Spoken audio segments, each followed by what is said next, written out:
Welcome to the Real Men Group podcast. I'm your host, Mr. Gray, and as always, I'm so happy to be here. Subscribers, y'all know the vibe. Come on, how you healing? How are you healing? So we're gonna jump right into this episode. It's gonna be very controversial. I think I said that right. But the $1,000,000 question is, who gets to keep the ring when the engagement is, when the relationship is, when you guys are not getting married anymore? That's a good question, right? So Valentine's Day is the #1 holiday to get engaged. So roughly about 6 million rings are purchased, right? So out of that, 41% of all engagements are done on Valentine's Day. But listen to this, approximately 20% of all engaged couples call it quits. So 20% of 6 million is 1.2 million people out of 6 million that got engaged that pretty much won't make it. So according to the rule of thumb, engagement rings should cost roughly about 3 months of the monthly salary. So for example, if you're making $60,000 a year, that's $5,000 a month. So you are expected to spend $15,000 on a ring. Sounds like a lot of money, right? Well, it kind of is. But would you be surprised if I said, listen, you can get the ring back, but it's dependent on what state you live in and where the ring came from? Would you be surprised? Yeah, I was surprised too. So check this out. You don't want to miss this episode because I'm going to dig right into how are you protected? It comes down to purchasing these rings, because a $15,000 investment on a ring and relationship is cutthroat. Who's gonna get the money? How you gonna get that money back? Ladies, I mean, listen, don't be mad at me. Don't shoot the messenger, okay? Just here to just give you guys some insight. I did some homework on this, so hopefully you guys will be able to take something away from it. And remember, I said keyword, who could legally keep the ring or give the ring back? So, I mean, the ring is a promise ring, right? It's a promise that we're going to get married, or you guys are going to get married. But what happens when the promise is not promising? It sounds so right. What happens when the promise is not promising and there's no more wedding? You guys can't stand each other. The relationship is over. But then it's $15,000, because if you made $60,000, you spent $15,000. Well, you should have on this ring, right? There should be like some form of like insurance, right, to protect the investment on the $15,000, like insurance. Let's call it like we didn't insurance, right? I made that up, but let's say it's we didn't insurance. So let's some key points, right, as to who is legally able to either keep the ring or give the ring back. So I mentioned it depends on what stage that you are in, right? But ultimately, adults is going to do what they want to do anyway. Like, that's what we do. So if you want to keep the ring, I'm keeping the ring. I don't care what the legal issues may be later on. I don't care what the civil suit that could be brought on you later on. But listen, as I mentioned, it depends on like what state you live in and where the ring came from. So let me dig right into what I mean by the states, right? So some states classify a engagement ring as a unconditional gift, meaning there's no condition that's followed by the giving of the ring. So pretty much you can just say, hey, listen, I don't want to get married anymore. For whatever reason it may be. It could be a breakdown in the relationship. It could be a breakdown in communication. As everybody know, communication is one of the #1 breakdowns when it comes down to relationship, right? But whatever it is, so if you live in these states and it's classified as a unconditional gift, which means you could call it off at any time. You don't have to give the ring back, and you cannot ask for the ring back, right? So you can give a ring today and be like, I don't want to do it. And the ladies would be able to keep the ring.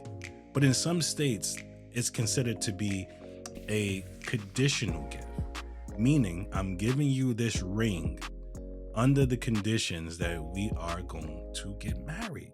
That's pretty much what the ring says, right?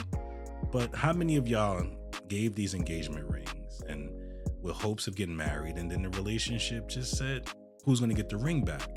So, but if you live in these conditional states, then you are protected. You can actually get these rings back.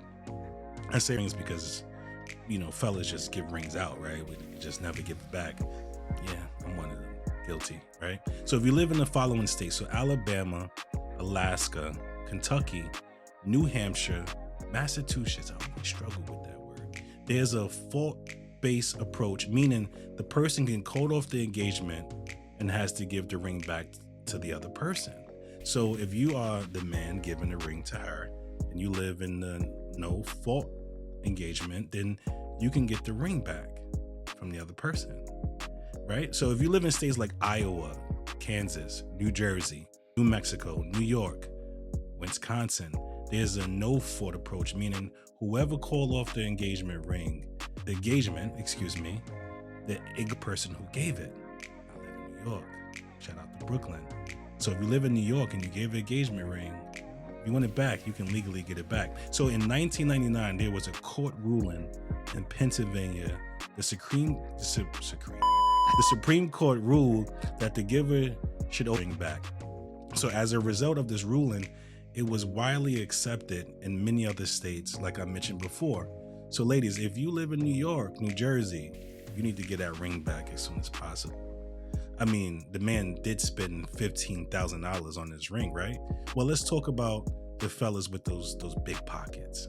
I mean, these ballers. I mean, we all know somebody who is making the bag and he can spend over $17,000 on a ring, right? So if he spent $17,001 and she don't give that ring back, guess what can happen? He can file a civil lawsuit against her. And this the kicker, right? This is crazy, but she can also be liable for tax consequences.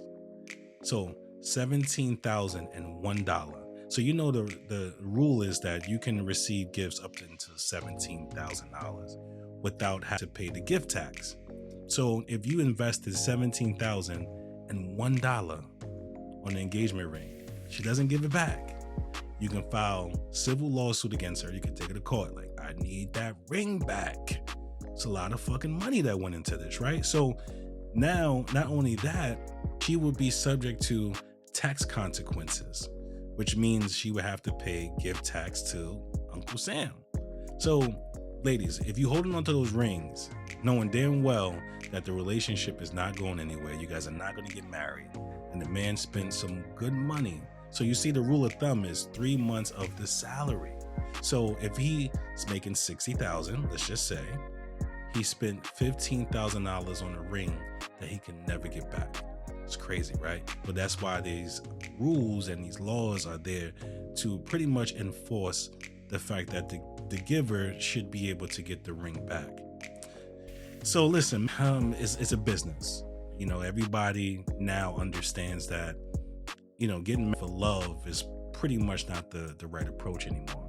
So a lot of people are getting married, and comes with stability is the financial support, the financial freedom. You guys are going into a partnership, right? So if that's the case, why not treat the engagement like a business deal, like a business proposal? Like, listen, we are going in partnership together.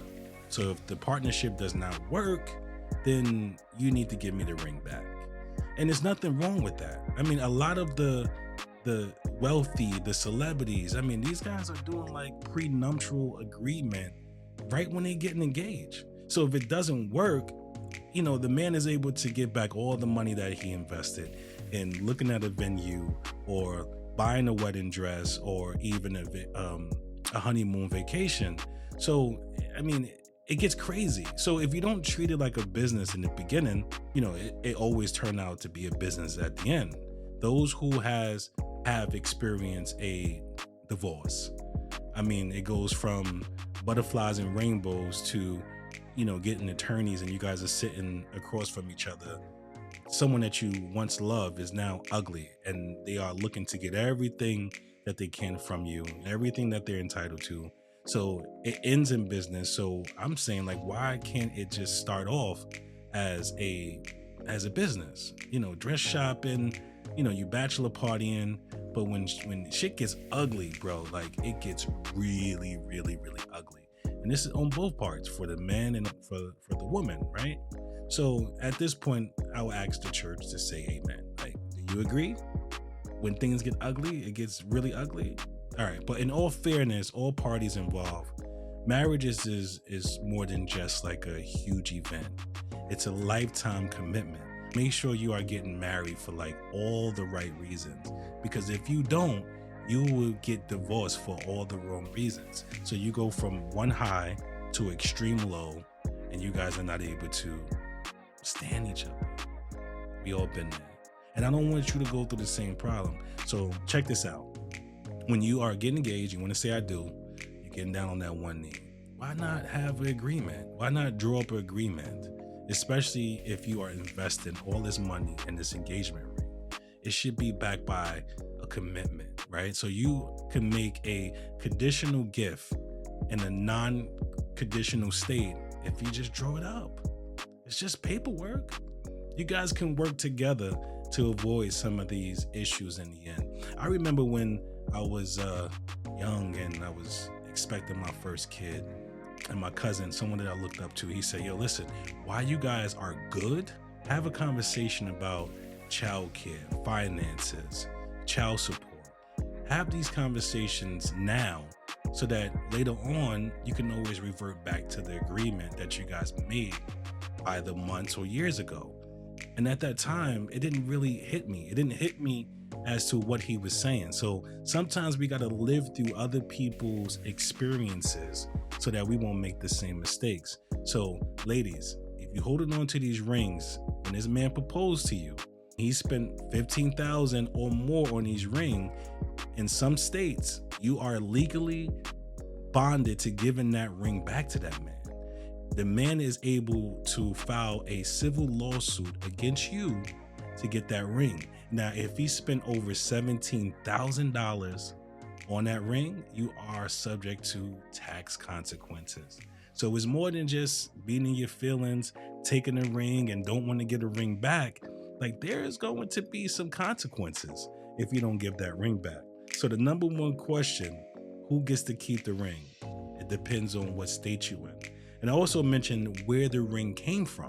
So some cases, you got heirlooms. So you got rings that have been passed down from generations to generations, and it held some form of a sentimental value. Meaning, your great grandmother wore this ring when she married your grandfather, and you gave it to her. It held some form of sentimental value before you guys actually got engaged, right? So now she automatically has to get that ring back. And legally, you are protected. So you can sue her for damages. You can sue the person that you wanted to marry and spend the rest of your life for damages. So there's two forms of lawsuits you can go. So the first one is economic damages, like a financial loss. So she don't want to get a ring back. You spent $15,000. You spent $17,000 and $1. $1 is important. You can actually file a lawsuit for that. And also, if you spent money on a wedding venue, let's say you spent $30,000 on a wedding venue, and she decided she don't want to get married anymore, you can actually file for economical damages for the financial losses, right?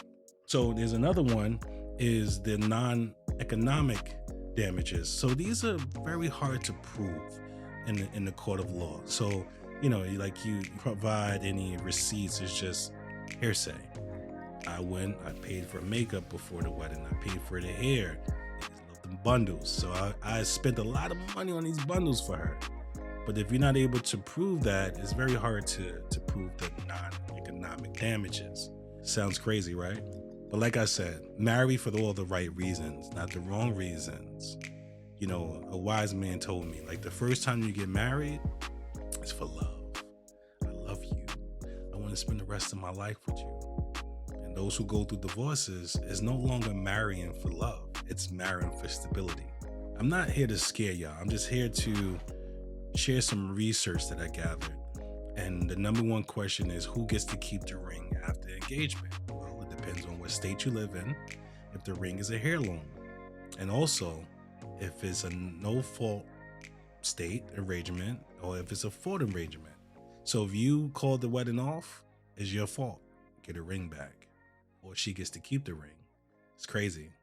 Treat this engagement like it's a business, because if you don't, when the business hit, you ain't gonna know how to handle it. So Mr. Gray from the Real Men Group podcast, I'm so happy to be here.